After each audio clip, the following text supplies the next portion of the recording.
Bonjour à toutes et à tous. Merci à tous d'être présents. Voilà. Avant de présenter rapidement l'accorderie, ce pourquoi l'accorderie est là aujourd'hui et présenter le réseau, je vais juste te faire un petit remerciement, enfin petit, peut-être un petit grand.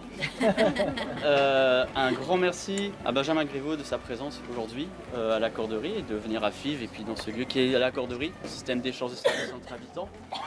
Un grand merci à Christophe Itier pour sa présence et mettre l'accorderie au cœur de l'économie sociale et solidaire. Un grand merci à ceux, et aussi à la préfecture qui a organisé tout ça. Un grand merci à la ville de Lille et aux bailleurs sociaux et LMH qui ont contribué à l'émergence de l'accorderie et qui, sans l'accorderie, ne serait pas là aujourd'hui. L'accorderie est un système d'échange entre habitants. Elle propose un système d'échange entre habitants avec tous ses habitants. On utilise un espace membre où toutes les offres et les demandes sont répertoriées. Tout ça en temps, avec la monnaie le temps. Donc une heure par exemple de repassage vaut une heure de couture ou une heure de jardinage. Tout le monde offre tous ces petits services de temps.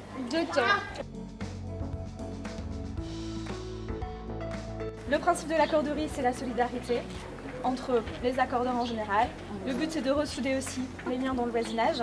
On essaie de tendre vers un peu plus d'égalité. Comme le disait Amandine, une heure est une heure. Il n'y a pas de hiérarchisation des services. On travaille aussi lorsqu'on fait les inscriptions sur la reconnaissance et la valorisation des compétences de chacun.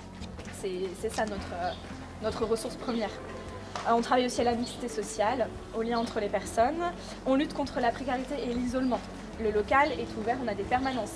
Dans les échanges, on a parfaitement le droit de juste dire « mais moi je veux juste que quelqu'un vienne prendre un thé et discuter pendant une heure avec moi ». C'est un échange, on passe du temps pour cette personne.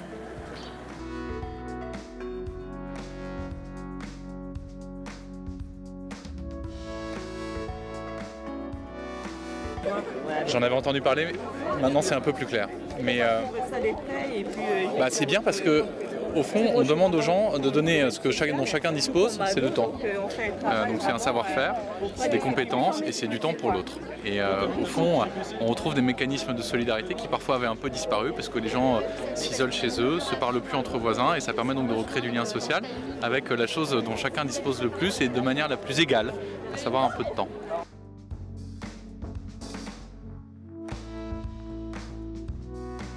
Un bailleur social, c'est pas simplement des murs, c'est aussi des gens qui vivent à l'intérieur. Et un bailleur social, je suis sûr qu'il a aussi à cœur que ses locataires, que les gens qui vivent dans un lieu, ils ne partagent pas uniquement les murs, mais ils partagent aussi des expériences de vie, ils partagent des moments ensemble, ils partagent des moments de convivialité. Donc je pense que pour un bailleur social, c'est tout bénef.